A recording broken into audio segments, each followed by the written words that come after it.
Tahukah anda, pendakwa Islam yang pertama tiba di Pasai ialah Syekh Ismail berketurunan Arab.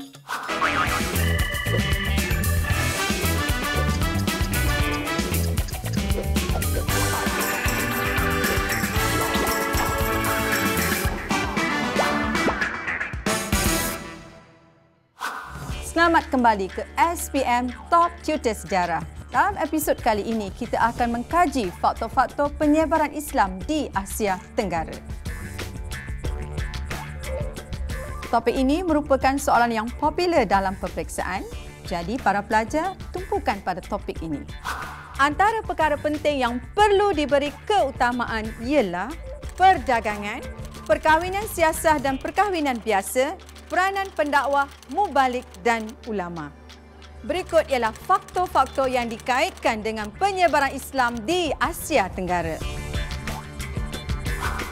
Perdagangan, perkahwinan, pengislaman raja dan golongan bangsawan, peranan pusat kebudayaan, peranan mubalik, keistimewaan Islam dan kelahiran kerajaan Islam.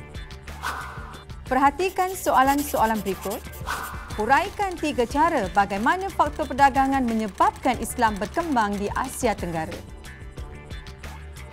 Pelajar perlu menghuraikan perkembangan Islam melalui aspek perdagangan seperti berikut. Perdagangan, dakwah Islamiah disebarkan oleh pedagang dari Arab, China dan India. Pelabuhan telah menjadi sebuah pusat kegiatan yang membawa membalik Islam. Setiap individu adalah pendakwah Islam. Peranan Syah Bandar menghubungkan Sultan dengan saudagar. Pedagang Islam mengamalkan sifat berhemah tinggi dan berlemah lembut dalam berdakwah, dan ini menarik minat masyarakat tempatan. Setiap pelajar perlu menjawab soalan berdasarkan peruntukan markah. Fakta lebih tak apa, jangan kurang ya. Soalan yang seterusnya dalam bentuk esei. Huraikan bagaimana 2 jenis perkahwinan yang tersenarai di bawah ini boleh membawa kepada penyebaran agama Islam di Asia Tenggara. Perkahwinan siasah, perkahwinan biasa.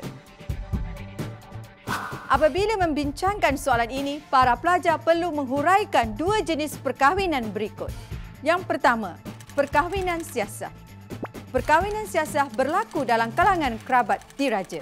Contohnya Sultan Mansur Shah dan Sultan Muzaffar Shah dari Melaka telah mengawinkan puteri-puteri mereka dengan Raja Siak, Kampar, Indagiri dan Jambi di Sumatera Utara. Selain itu, puteri Raja Melaka juga dikawinkan dengan Raja Kedah dan Raja Pahang. Yang kedua ialah perkahwinan biasa.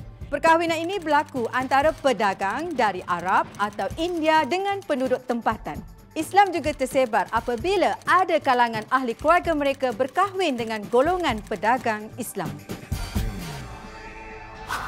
Topik ini penting, baca betul-betul ya. Saya Cikgu Ros, jumpa lagi dalam SPM Top Tutor Sejarah.